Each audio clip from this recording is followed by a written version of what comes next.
मैं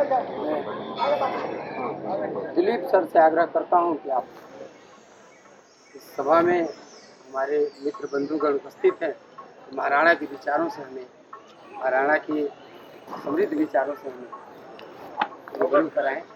चलिए बैठ सकते हैं। बैठ सकते हैं। नहीं आप हम खड़े खड़े बोलेंगे, बैठ के बोलना है क्या? नहीं खड़े खड़े बैठना है क्या? अरे यार ठीक है, सारे बंधु खड़े हैं, बैठ के क्या करेंगे? सभी खड़े हैं, हम भी खड़े हुए।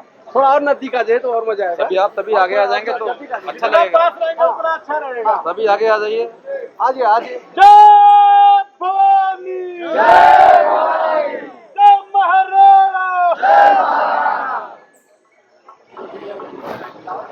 बाबा विश्वनाथ के खड़े सबसे आग्रह के पास आ जाए।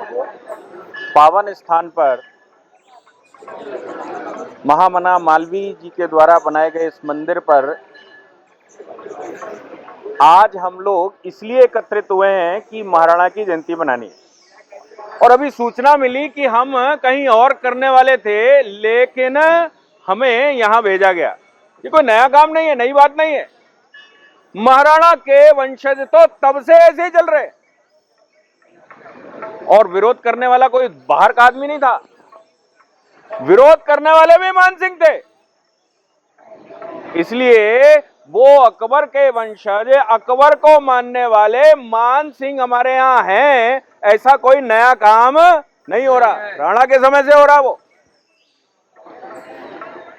लेकिन सवाल यही है कि महाराणा प्रताप के जो कार्य उन्होंने किए, जिस प्रकार से मुगलिया सल्तनत को वो आड़े हाथों लिया और मुगलिया सल्तनत के द्वारा ऑफरों को ठुकराया गया, वो एक जागीरदार बनाना चाहते थे कि एक जागीर में महाराणा सेट हो जाएं और चक्रवर्ती सम्राट वो बन जाएं।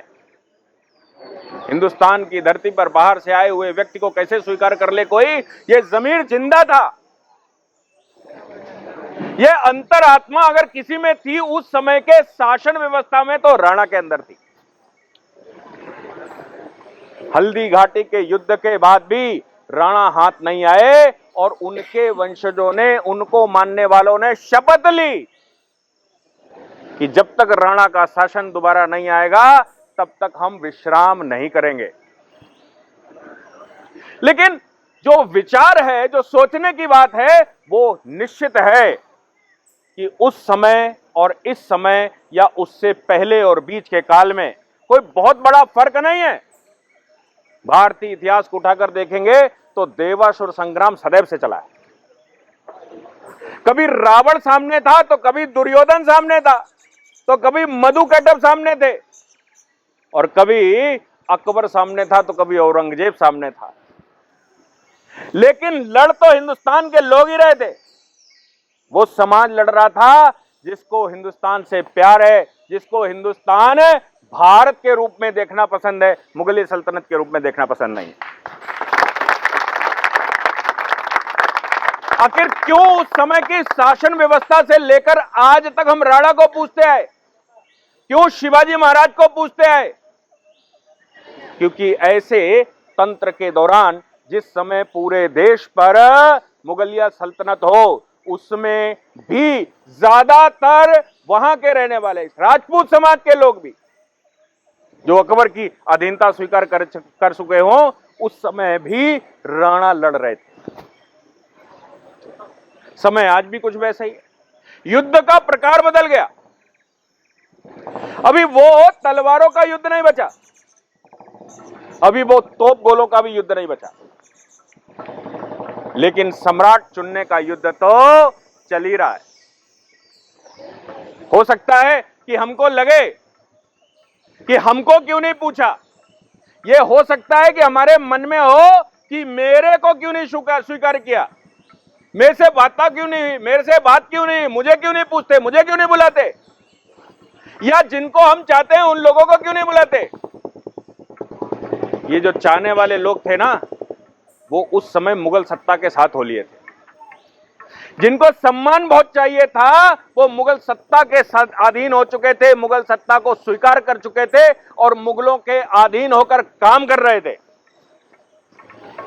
क्या वैसा सम्मान आज के भारत को भी चाहिए? क्या वैसा सम्मान हमें पसंद है कि वो मुझे पूछ लेगा, अगर चक्रवर्ती सम्राट बनने जा रहा है, अकबर हमको पूछ लेगा तो मैं उसकी अधीनता स्वीकार करके भी राजा बना रहूंगा? क्या मुझे आज वो वैसा स्वीकार है? और वोट एक माध्यम बन चुका है। हमने सोचना चाहिए कि हिंदुस्तान के हिंदुत्व को जगाने वाला, हिंदुस्तान में 1000 वर्षों के बाद शासन प्रणाली को बदलने वाला, हिंदुस्तान के जो समस्याएं 1000 साल से थी, उन समस्याओं में जिस प्रकार हमारा समाज मंदिरों में भी जाने में समर्थ नहीं हो पाया, मंदिरों को तोड़ा गया, मंदिरों को तोड़कर वहां मस्जिदें बनाई गई। ऐसा तो नहीं है कि वो अकेले ही थे, उस समय भी जयचंद उनका साथ दे रहे थे, उस समय भी मान सिंह उनका साथ दे रहे थे, उस समय में एक बड़ी आबादी उनके साथ थी। युद्ध का प्रकार कोई हो, परिणाम तो एक से ही होते हैं। युद्ध का प्रकार मिसाइलें हो सकती हैं, युद्ध का प्रकार आज की तारीख में तोप गोले हो सकते हैं, युद्ध का प्रकार उस समय तलवारें होती थी, युद्ध का प्रकार उस समय कोई भी भिन्न था। आज युद्ध का प्रकार बदल चुका है। अगर राणा को याद करने वाले हैं तो याद रखने की बात है कि राणा ने निस्वार्थ, आप सोचो, घास की रोटियां खाई लेकिन अधीनता स्वीकार नहीं करी। इसलिए आज का हिंदू समाज, आज का क्षत्रिय समाज, आज का वो समाज जो कि हिंदुस्तान को भारत देखना चाहता है, स्वतंत्र देखना चाहता है और स्वराज्य देखना चाहता है, वो भारत आज भी क्या राणा के पदचिन्हों पर चलने के लिए तैयार है? या फिर उसको भी ऐसा सम्मान चाहिए जैसा मान सिंह को सम्मान मिला था? उसको भी ऐसा सम्मान चाहिए जैसे राजपूताना के ज्यादातर राजाओं को सम्मान मिला था? राणा की जयंती पर हम सब इकट्ठे इसलिए हुए हैं कि हमें वैसा सम्मान नहीं चाहिए।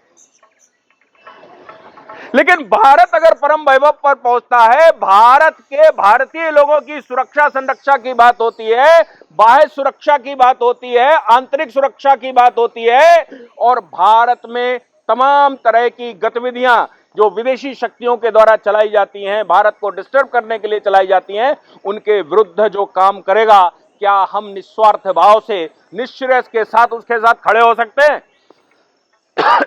या हमारी नाराजगी भी है?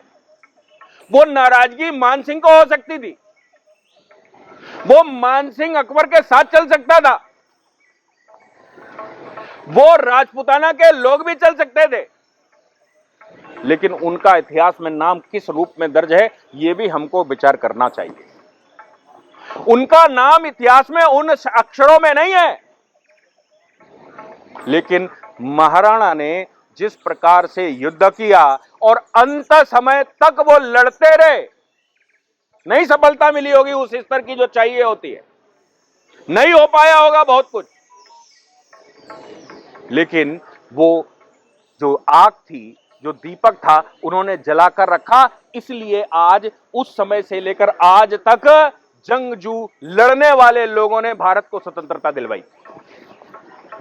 लेकिन अगर वो दीपक उस समय बुझ गए होते, उस तरह से सोचने वाले लोग उस समय ना होते, उस तरह से उनके वंशज और उनके उत्तराधिकारी, उनको मानने वाले लोग ना रहते, तो सोचते हैं कि हिंदुस्तान का क्या हुआ होता? विचार करके देखिए कि हिंदुस्तान में मुगलिया सल्तनत ने क्या नहीं किया होता। पूरे भारत में एक बड़ी आबादी उस सल्तनत के साथ थी, फिर भी राणा जैसे लोग लड़ रहे थे। वो भारत का अभिमान बढ़ा रहे थे, भारत का स्वाभिमान बढ़ा रहे थे, भारत की प्रतिष्ठा को स्थापित किए हुए थे। गुजरात के लिए रास्ता चाहिए था कि गुजरात जाएगी मुगल सल्तनत, मुगल सत्ता, उसके लिए राणा ने अपने रहते हुए तो रास्ता नहीं दिया। हम खड़े हैं यहां, कैसे हिंदुस्तान के बाकी क्षेत्र को फतेह करोगे जहां हम खड़े हैं? तुम्हारे साथ लोग हो सकते हैं। और अकबर भी जब तक राणा का प्रभाव रहा, अकबर खुद युद्ध लड़ने नहीं गया, उसने भी मान सिंह चुने, उसने भी राजपूताना के छोटे जागीरदार चुने और हिंदू से हिंदू को लड़ा दिया।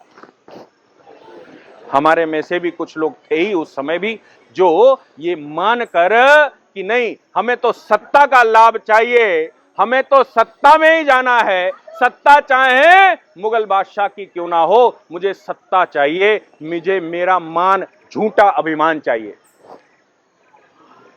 उस झूठे अभिमान को मानने वाले लोगों और उन झूठे अभिमान के आधार पर चलने वाले लोगों का कभी भी आप उनका मानवर्धन करते हैं क्या? उनका सम्मान किया क्या कभी किसी ने? वो तो राजा रहे, उनके वंशज भी राजा रहे जो मुगलों की तरफ से लड़ रहे थे, राजे रहे, महाराजे रहे। क्या हमने उनको एक भी फूल चढ़ाया? इसलिए नहीं चढ़ाया क्योंकि वो भारत विरोधी शक्तियों के साथ थे, भले ही हमारे बीच में से क्यों ना रहे हों। देश में आज की तारीख में कल एक रिपोर्ट पब्लिश हुई, उस रिपोर्ट में एक समुदाय की 43% से ऊपर की ग्रोथ रेट बता दी, और वो भी 2015 का डेटा है, 10 साल पुराना, 2024 का डेटा नहीं है। अगर 43% उस समय तक बढ़ चुके थे तो आज 10 वर्ष बाद आप सोचते हैं कहां पर होगी सिचुएशन? उद्देश्य साफ था, पाकिस्तान का निर्माण हुआ, और पाकिस्तान का निर्माण इसलिए नहीं हुआ कि एक रिलीजन आधार पर एक देश चाहिए, इसलिए नहीं हुआ कि एक धर्म विशेष को कोई अलग स्थान चाहिए। अगर ऐसा हुआ होता तो भारत में 5, 7, 8% रोके ना होते, क्योंकि जब धर्म आधारित विभाजन हो गया तो रोका क्यों गया? रोकने का कारण क्या था? उनका उद्देश्य बिल्कुल साफ था कि पाकिस्तान नाम का एक स्थान ऐसा लेना है जहां सशस्त्र सेनाएं बनाई जा सके, एक ऐसा स्थान तय करना है जहां से उनकी स्वतंत्र इकोनॉमी हो, एक ऐसा राष्ट्र बनाना, एक ऐसा देश बनाकर खड़ा करना है जिसका खाड़ी से संपर्क हो, जिसकी अपनी विदेश नीति हो, और उसके आधार पर वो हिंदुस्तान को फतेह कर सके। पाकिस्तान का निर्माण हिंदुस्तान को फतेह करने के उद्देश्य से हुआ था। पाकिस्तान का निर्माण किसी धर्म विशेष के संरक्षण के लिए नहीं हुआ था, और यही कारण था कि 47 में अचानक हमारे ऊपर हमला हुआ। जम्मू और कश्मीर का 1.25 लाख स्क्वायर किलोमीटर घेर लिया उसने, और कवर करने के बाद 65 की लड़ाई सिर्फ इसलिए लड़ी क्योंकि 62 में हम एक युद्ध हार चुके थे। उनको लगा कि एक कमजोर भारत है, और कमजोर भारत, चूंकि पाकिस्तान का निर्माण इसलिए हुआ कि वो हिंदुस्तान पर कब्जा करना चाहता है, वो हिंदुस्तान को फतेह करना चाहते थे, इसलिए हुआ था। इसलिए 65 की लड़ाई बिना किसी कारण के छेड़ दी, क्योंकि उनको लगा इस समय लुटा पिटा भारत है, चीन से हारा हुआ भारत है, और इस भारत को हम फिर से कब्जा कर सकते हैं। उन्होंने इसलिए सेनाएं बनाई थी, इसलिए मिसाइलें बनाई थी, इसलिए बॉम्ब बनाए, इसलिए लोग फिदायीन तैयार किए, इसलिए वहां पर मुजाहिदीन तैयार किए, और वो आतंकवादी प्रशिक्षण लेकर भारत में अपनी गतिविधियां लगातार चलाते रहे। भारत में बैठे उन लोगों को जिनको भारत में रोका गया था उस समय, आप आश्चर्य की बात, अब तो सब स्टूडेंट हैं, कॉन्स्टिट्यूएंट असेंबली की डिबेट पढ़ो जरा सी। कॉन्स्टिट्यूएंट असेंबली जिस समय बनी थी उसके 3 पहले सेशंस में मुस्लिम लीग का एक भी प्रतिनिधि नहीं आया। जब कॉन्स्टिट्यूएंट असेंबली बनी थी तो 80 सीटें मुस्लिम लीग लड़ी थी, वो रिजर्व सीटें, और कांग्रेस भी लड़ी थी 80 सीटों पर, क्योंकि उनको लगता था कि हमने एक पार्टिकुलर रिलीजन को संरक्षण दिया है। हमारा राष्ट्रीय अध्यक्ष मौलाना आजाद है, और राष्ट्रीय अध्यक्ष मौलाना आजाद रहा हो तो सारी रिजर्व सीटें हमको ही मिलेंगी।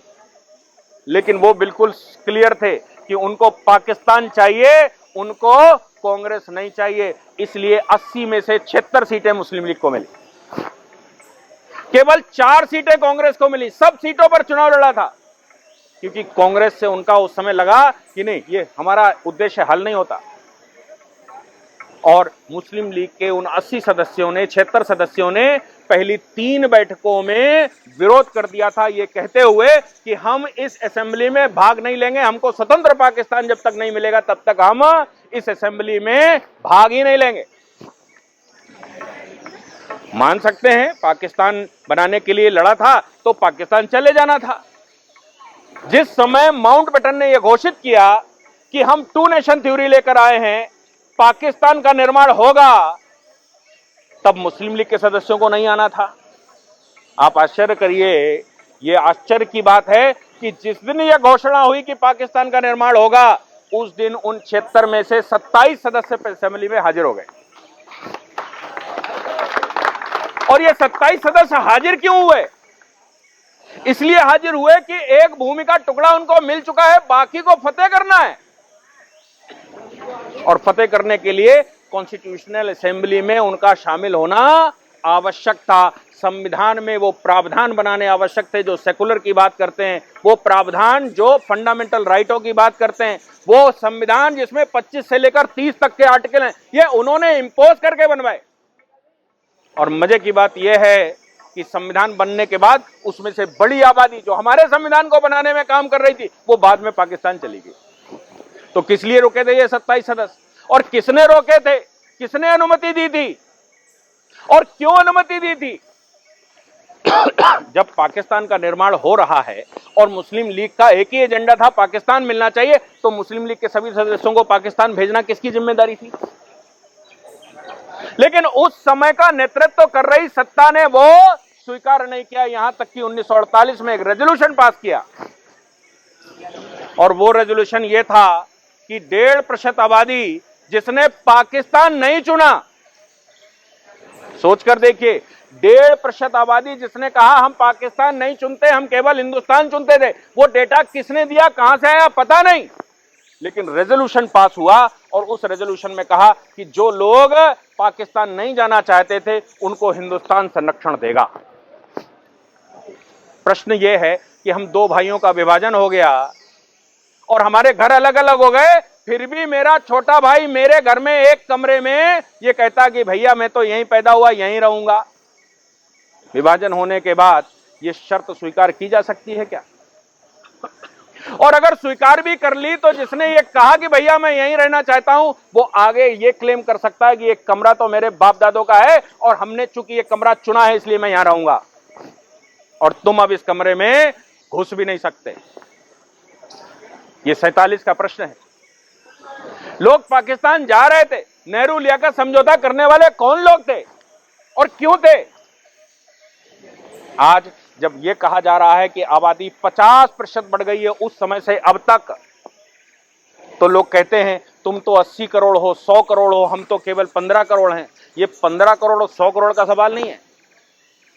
सवाल यह है कि जिन लोगों ने पाकिस्तान चुना था उन्होंने 10,80,000 किलोमीटर की जमीन ले ली, फिर जम्मू और कश्मीर पर हमला करके 1.25 लाख स्क्वायर किलोमीटर फिर ले ली, और उसके बाद भी यहां वक्फे बनाकर छोड़ गए। यहां शत्रु संपत्तियां जो हमने घोषित की, उसमें भी कानून बनाने वालों ने उस समय बताया कि जो चला गया उसको मृत मान लो, और अगर बच्चा हिंदुस्तान में रहता है तो उसका सक्सेशन करवा दो। यानी कि पाकिस्तान चला गया बाप और बेटा संपत्ति पर बैठा रहेगा, क्योंकि जैसे ऐसा मान लो कि वो मर गया। मृतक को जिस प्रकार सक्सेशन होता है वैसा सक्सेशन करवा दो। उद्देश्य भूमि का टुकड़ा लेना था, तो उस टुकड़े पर उस भूमि को ले जाते। लेकिन यहां किस लिए वो वक्फें बनाई गई? यहां किस लिए उनको संरक्षण दिया गया? यहां किस लिए वो वक्फ बोर्ड बनाए गए? तो विचार करने की बात यह है कि अगर उस समय विभाजन हुआ तो विभाजन की जो विभीषिका थी उसको कौन सही कर सकता है? ये जो 50% ग्रोथ हुई, इस ग्रोथ को कौन रोक सकता है? अन्यथा ये अगले 20 वर्ष में, 15 वर्ष में किस स्थिति में जाएगी, ये विचारणीय है। 28% लोग बांग्लादेश में रुके थे, आज कितने रह गए? 9% लोग पाकिस्तान में रुके थे, आज वो कहां हैं? ऐसा कोई मोहल्ला जहां पर एक पार्टिकुलर आबादी शुरू होती है, वो मोहल्ला खाली क्यों हो जाता है? इन विषयों पर काम जो करने वाले हैं, उस समय भी वही लड़ाई थी राणा के समय पर, और आज भी वही लड़ाई है। लड़ाई कोई दूसरी नहीं हुई, केवल युद्ध का प्रकार बदल गया है। और उस प्रकार में मेरी भूमिका क्या मेरी भूमिका इस समय ऐसी है जो संरक्षण दे मुगलों को उनकी, या जो उनसे लड़े उनकी। मुगलिया सल्तनत मुगलों के शासन का विरोध करे और उनको दोबारा पदच्युत करे, उनको हटाए, वो सत्ता में ना आ पाए, उनकी साथ मेरी भूमिका है। या फिर मेरी भूमिका ऐसी है कि हम मान सिंह बन जाएंगे और बनने देंगे किसी और को शासक। उस समय के उन मान सिंहों ने जो गलतियां की थी उसका परिणाम भारत ने 600 वर्षों तक भुगता। उस एक मान सिंह की, एक तरह के मान सिंहों की, कुछ मान सिंहों की वो गतिविधियों ने 600 वर्ष तक भुगता। हमारी माताओं बहनों के साथ क्या हुआ, हमारे परिवारों के साथ क्या हुआ, हमारे मंदिरों के साथ क्या हुआ, हमारे तीर्थ स्थलों और पूजा स्थलों के साथ क्या हुआ, ये किसी से छुपा हुआ नहीं, ये सार्वजनिक है। इसलिए ये हमको तय करना होगा कि आज हम महाराणा प्रताप की जयंती मनाते समय क्या संकल्प लें। क्या उनके आदर्शों पर चलने के लिए हम अग्रसर हैं? क्या उनके आदर्शों को हम मानने वाले लोग हैं? क्या उनके आदर्शों के आधार पर हिंदुस्तान की सत्ता को जो चाहिए, जो सत्ता होनी चाहिए, उस सत्ता के साथ दे सकते हैं क्या? केवल एक ही काम करना है अपने को, बहुत युद्ध नहीं लड़ने। केवल एक काम करना है कि मेरे घर का एक भी वोट ऐसा ना हो कि ना पड़ पाए। आप सोच कर देखिए कि 10 लोग अगर परिवार में हैं और एक लोग कहीं पढ़ने गया है तो एक वोट कम पड़ने का मतलब 10% वोट कम पड़ना, वो है तो एक। लेकिन 10 में एक का मतलब आप सब पढ़े लिखे लोग हैं, 10% होता है। 2 वोट नहीं पड़े तो 20% हुआ, 3 वोट नहीं पड़े तो 30% हुआ। आपने 10 में से 7 वोट डलवाकर कोई एहसान नहीं कर दिया, लेकिन 3 न डालकर आपने सामने वाले को शक्ति दे दी।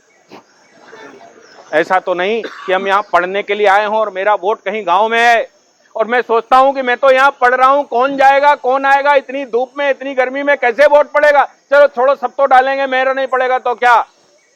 आप नहीं जाते, एक वोट आपका 10% पर भारी पड़ता है। और चुनाव की वोटिंग 10% कम हो जाए तो किसकी कम हुई? वो तो शुरू से क्लियर थे कि उनको मान सिंह हायर करने पड़े, उनको वहां के दूसरे मान सिंह हायर करने पड़े, उनको देश के किसी को भी गुलाम बनाना पड़े, उनको देश को किसी को भी खिलाना पड़े, उनको हो सकता है कि बीरबल जैसे ब्राह्मण को भी अपने साथ रखना पड़े, वो सब करेंगे, वो करते हैं। अपना महामंत्री बनाया उसने बीरबल को, वो ब्राह्मण था, यही उत्तर प्रदेश का था, और उसने वो सारी विधियां बताई जिससे अकबर का शासन स्थापित हो जाए। वो तो ये करेंगे ही और वो करते ही हैं। लेकिन हमारा विचार हमको रखना चाहिए, सोचना चाहिए कि जो जंगजू लड़े और लड़ते लड़ते वीरगति को प्राप्त हुए, उनके वंशजों ने प्रतिज्ञा ली, वो वंशज आज भी प्रतिज्ञा लेकर काम कर रहे हैं। क्या उनके मार्गदर्शन में, क्या उनके नेतृत्व में, क्या उनके द्वारा जो स्थापित किए गए नियम हैं या प्रतिष्ठा है, क्या हम भी काम करने वाले लोग हैं उस पर कि नहीं? कि हम भी बीरबल बनने वाले हैं, महामंत्री बन जाएं तो अच्छा हो जाएगा? कि हम भी मान सिंह बनने वाले हैं कि छत्रपति हो जाएं किसी एरिया के तो अच्छा हो जाएगा? इसलिए आज कोई आवश्यकता, कोई युद्ध हम नहीं लड़ सकते, हम किसी को हथियार नहीं दे सकते, हम कोई तलवारबाजी नहीं करनी, हमको किसी को बंदूक नहीं चलानी। हमको सिर्फ इतना काम करना है कि आज के युद्ध में वो ना हो जो हल्दी घाटी का परिणाम हुआ। हल्दी घाटी का परिणाम यह हुआ कि राणा के वहां से हटने के बाद गुजरात का रास्ता खुला और उसने जाकर गुजरात भी फतेह किया। नहीं तो राणा बीच में अड़े थे, रास्ता बंद था, कैसे आगे बढ़ेंगे? उसके लिए सर्व रूप से पूरी शक्ति के साथ राणा ने लड़ा। उनको सच्ची श्रद्धांजलि क्या होगी? सच्ची श्रद्धांजलि तो वही होगी कि हम राणा के पदचिन्हों पर चलकर, कोई विशेष नहीं करना है, सिर्फ वोट निकालकर डलवाना है। किसको डलवाना है वो आप तय करेंगे। कौन भारत में मुगलिया सल्तनत के उगरे पैरों को उखाड़ सकता है, कौन भारत में उगरे वो विचार फिर से हटा सकता है, ये आप तय करेंगे। लेकिन वोट तो कम से कम 100% पड़ेंगे, और अगर हम 100% वोट भी नहीं डाल सकते तो हमें अधिकार नहीं है कि हम महाराणा प्रताप की जयंती को सेलिब्रेट करें। क्योंकि युद्ध वही है महाभारत वहां वहां है दिल्ली में, महाभारत दिल्ली में। हमने तो अपने अपने क्षेत्र से एक तीर निकालकर दिल्ली पहुंचा देना है। पार्लियामेंट के अंदर जाने के बाद वो सब अपना काम करेंगे, हम तो केवल उनको धक्का देकर वहां पहुंचा सकते हैं, इतना काम हमारा है। क्या हम वो करने के लिए तैयार हैं? क्या हम वो कर सकते हैं? क्या अभी 20 दिन वोटिंग के हैं, 20 दिनों में मेरी कोई भूमिका है? क्या युद्ध के आज के बड़े सरल प्रकार में भी हम लड़ने के योग्य नहीं है, हम उत्साहित करने के योग्य नहीं, हम लोगों को बढ़ाने के, उनको वोटिंग बूथ तक पहुंचाने में सक्षम नहीं है? और अगर हम वोटिंग बूथ तक भी किसी को पहुंचाने में सक्षम नहीं है, अपना वोट डालने के लिए सक्षम नहीं है, हो सकता है मेरे बीच का कोई व्यक्ति दिल्ली में रहता हो, उसको बुलाने में सक्षम नहीं है, हो सकता है दिल्ली का कोई व्यक्ति यहां नौकरी करता हो, वोट वहां हो, उसको भेजने में सक्षम नहीं है, तो क्या हम कह सकते हैं कि महाराणा प्रताप के आदर्शों पर चलने वाले हम लोग हैं? युद्ध के इस प्रकार में हमारी भूमिका क्या और हम क्या कर सकते हैं, वो सिर्फ एक बात है कि कितने डाल सकते हैं और कितने लोगों को प्रोत्साहित करके वोट डलवा सकते हैं, ये हमारी भूमिका आज हम तय करें। महाराणा की जयंती पर यह तय करें कि आज हम सही मायने में हिंदुस्तान को, जो हिंदुस्तान के अंदर फिर से 47 के बीज पनप रहे हैं, उन बीजों को उगने न दें, क्योंकि उग गया तो बहुत सारे मानसिंह साथ मिल जाएंगे। इसलिए उगने न दें, ये मेरी जिम्मेदारी बनती है। और सत्ता बदल गई तो बहुत सारे लोग साथ में आ जाएंगे और हम यही सोचते रह जाएंगे कि काश हमने वोट निकलवाया होता तो ये परिस्थिति ना आती। 10 वर्ष में भगवा आतंकवाद हमने देखा, 10 वर्ष में साध्वी प्रज्ञा जैसी लोगों को प्रताड़ित करते हमने देखा, 10 साल में हिंदू आतंकवाद जैसे शब्द इस्तेमाल किए गए वो हमने देखा। क्या हम अभी भी नहीं जागेंगे? हम सब जागृत हैं, हम सब काम करने वाले हैं, हम सब वोट डालने वाले हैं, हम सब बहुत मेहनत करने वाले हैं, लेकिन क्या 20 दिन अतिरिक्त मेहनत की जा सकती है? 5 वर्ष में एक बार 20 दिन आपसे मांगे जा रहे हैं, 5 साल में एक बार 20 दिन मांगे जा रहे हैं, 20 दिन बाकी हैं अभी काम करने के लिए। क्या हमारे क्षेत्र से जो लोग यहां पर हैं उनको पूछा जा सकता है फोन करके कि भैया तुम्हारा वोट देख लिया है कि नहीं है, वोट डालने जाओगे कि नहीं जाओगे? परिवार का कोई व्यक्ति बाहर तो नहीं रह रहा, बिटिया की शादी हो गई, उसका वोट अभी भी यहीं पर है, वहां नहीं बना, क्या उसको वापस बुला सकते हो? एक वोट डालने के लिए घर में आ सकती है। कुछ करना नहीं, हिंदुओं के साथ बहुत कुछ करना नहीं होता, हिंदू को केवल जागृत करना होता है, उसको केवल याद दिलानी होती है। सोने का स्वभाव है उसका, वो सोता रहता है, उसको केवल जगाना है। भारत माता की जय, भारत माता की जय, पार्वती पते। इसलिए आप सभी से ये आग्रह है कि आज महाराणा प्रताप जी की जयंती पर हम ये शपथ लें कि अगले 20 दिन देश में हो रहे इस युद्ध में महाभारत के लिए जो तैयारी हो रही है, उस तैयारी में मेरा भी योगदान उसमें दर्ज हो जाए। इसके साथ आप सबसे पुनः आग्रह करते हुए अपनी वाणी को विराम देता हूं कि हम सब प्रतिज्ञा लेंगे कि अगले 20 दिन तक हम पूरी शक्ति के साथ काम करेंगे। बहुत बहुत धन्यवाद।